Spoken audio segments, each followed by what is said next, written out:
So Ukraine says they just deflowered a Russian ship. I've never heard that description before, but it does look to be pretty fitting.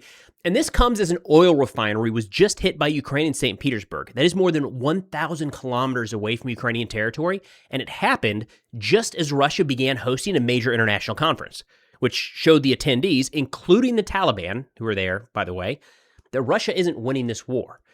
Now, I just got back from Ukraine like a couple hours ago, so more on that trip in a future video. But at a high level, we were able to embed with an air defense unit protecting Crimea. We met one of the units and saw one of the drones as being used in the very effective middle strike campaign throughout the occupied territories.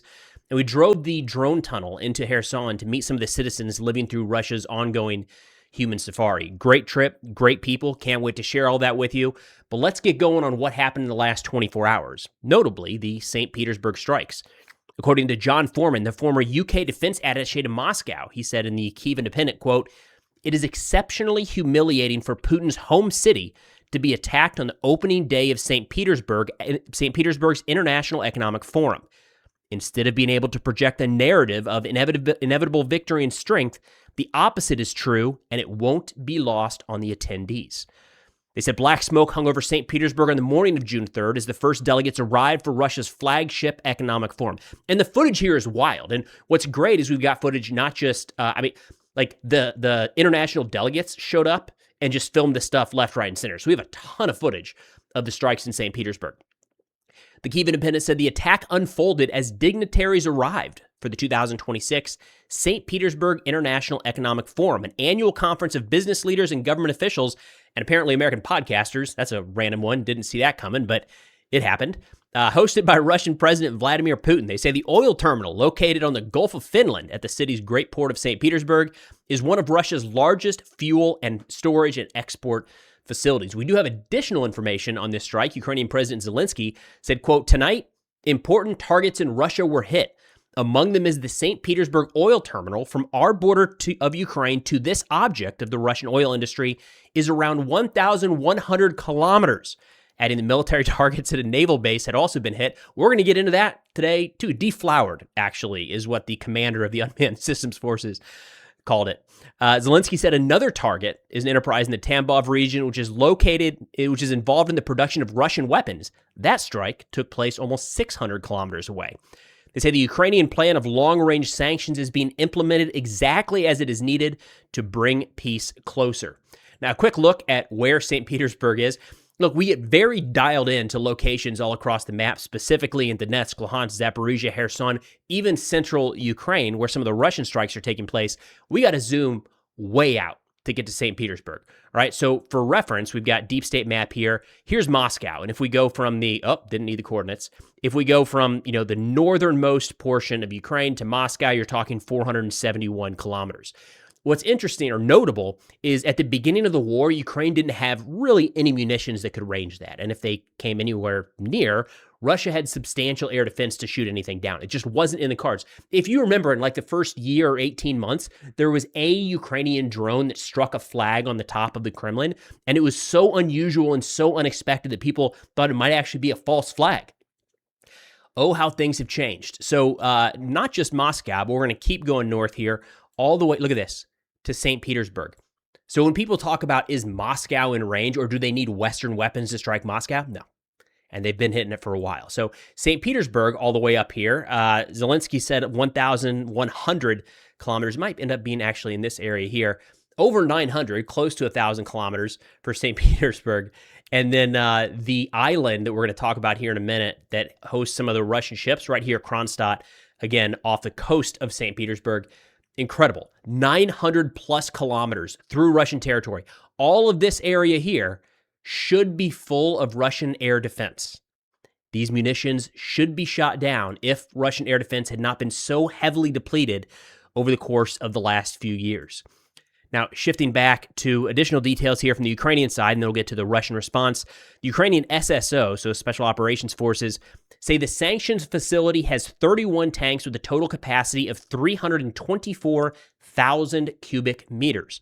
The Russian response to this has been interesting. They've not been able to hide the fact that this facility was hit, but not a lot of analysis at this point. The Kremlin spokesperson Peskov said that the reason the war is ongoing is to prevent attacks just like this, which is interesting, right? The reason this attack took place is because the war is ongoing.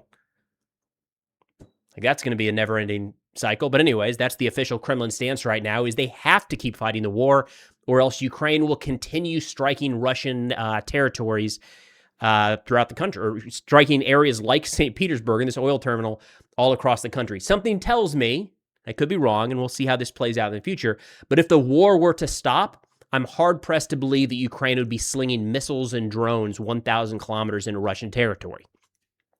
Might be a fabricated threat there on the Russian side. Now, Russian media Rybar says, quote, "It's worth noting separately the enormous amount of video that appeared online.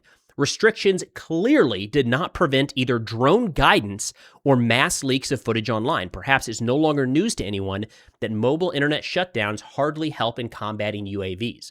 What he's talking about there is there's been a number of restrictions on Russian internet usage over the course of the last couple months, and they gave a couple different reasons for this, and it pissed off much of the citizenry, right? This is one of the agreements that they generally had, the unofficial agreements that Putin had with the country is, don't be against the war. You don't have to be for the war so long as you're not against it. And he did everything he could to make sure that people really outside of some rural areas of the country didn't feel the effects of the war day to day.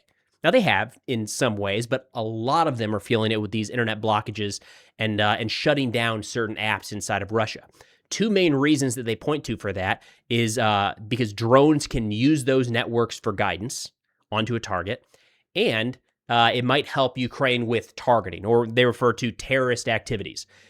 As Rybar says, all of that stuff is still shutting down the internet is not stopping Ukrainian drone strikes, and it will not. Now, it wasn't just this St. Petersburg strike would have been interesting enough. Again, coming the day that people are arriving for the St. Petersburg Forum. This is a major event. People like the Taliban are showing up, and this is put on by Putin in his hometown of St. Petersburg. So with all the attendees getting there and having black smoke fill the sky, sends a very important signal to Russian allies that the war is very much ongoing and they are unable. If there's anywhere they would want to stop Ukrainian drone strikes, it's there, where they are hosting an international economic forum, and they couldn't. All right, it's a big signal to everyone attending that conference. Now, in addition to that, Ukraine went after the Baltic Fleet Corvette Boyky in Kronstadt, again, that island just off the coast of St. Petersburg. We're going to stick with the Unmanned Systems Forces explanation of what happened here, but Robert Madyar, the commander of the Unmanned Systems Forces, said, quote, "The Corvette was deflowered by the birds of the 1st Center of Unmanned Systems." Add that to the vocabulary. Never heard that in reference to the results of a drone strike, but here we are. So the Unmanned Systems Forces said they hit the operators of the 1st Unmanned Systems Center, hit the Corvette Boyky in dry dock in Kronstadt, St. Petersburg. They say the Project 20380 Corvette Boyky is a carrier of guided missile weapons and is part of the Baltic Fleet of the Russian Navy. The ship was launched in 2011 and since 2013 has been in service with the enemy.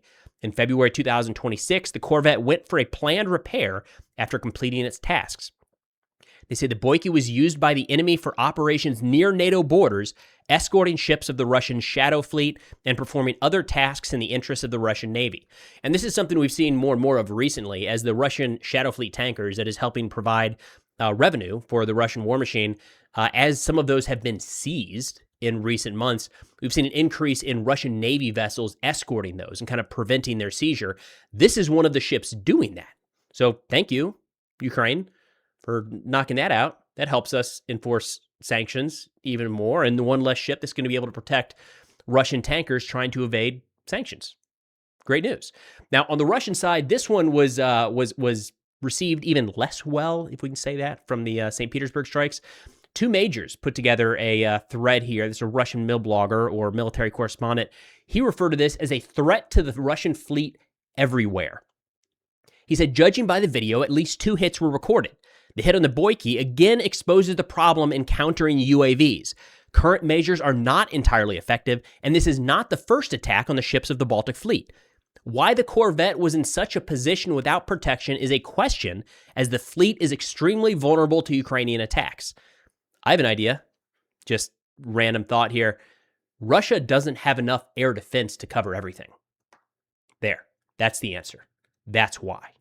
We're seeing it play out every single day right now. But I get ahead of myself. Two majors said this himself. He said, quote, "The only way to combat this is by saturating air defense. In the face of a shortage of anti-aircraft missiles, more maneuverable groups are needed, as well as calculations with interceptor drones."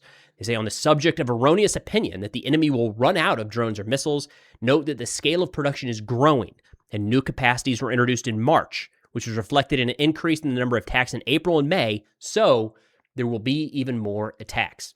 This is not a simple solution.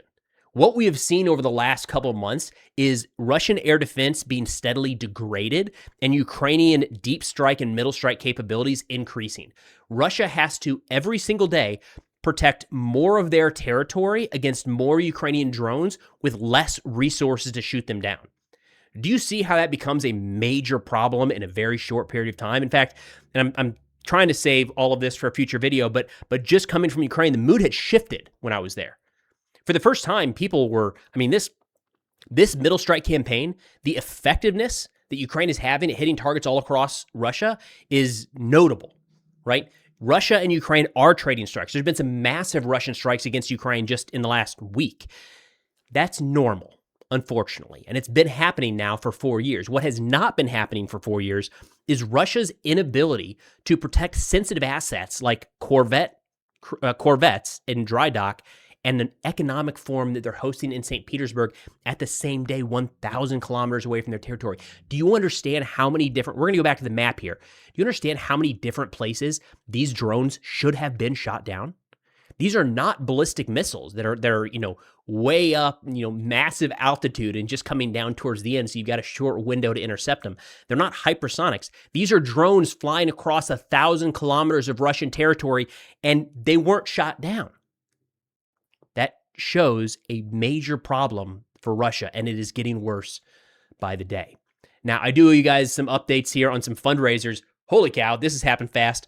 So we just kicked off a Ukraine aid operations fundraiser like 10 days ago. The goal was 35,000, and we hit that in like 4 days, which is insane. So we bumped it up to 50,000, hit that. So we're gonna ease off that for now. That 50,000 bridged the gap to where that overall campaign is now going to be able to provide 100 UGVs to the Ukrainian armed forces. So we're one part of a larger campaign with that one. Ukraine Aid Ops team just said they're going to get us footage as soon as they can of those deliveries. Now, we do have footage from Car for Ukraine. We just got a couple more vehicles. It's nonstop, by the way, just so you know, every single week, because this campaign's been going on all year. Every single week, we're getting new footage of vehicles being delivered or vehicles being driven out to the unit. So as we'll kind of wrap up today, we'll play a video that we just got from the 2nd Unmanned Systems Battalion Seraphims of the 104th Territorial Defense Brigade, thanking you all for providing them with a new vehicle. Here's the Seraphims. Вітаю! Від імені 2-го батальйону безпілотних систем 104-ї окремої бригади Сил територіальної оборони щиро дякуємо Престону Стюарту та його спільноті, а також команді Бандера Мобіль та Кар for Ukraine за цю машину. Ваша підтримка – це наша мобільність та безпека. Машина вже працює на фронті, саме завдяки вам. Разом до перемоги. Слава Україні!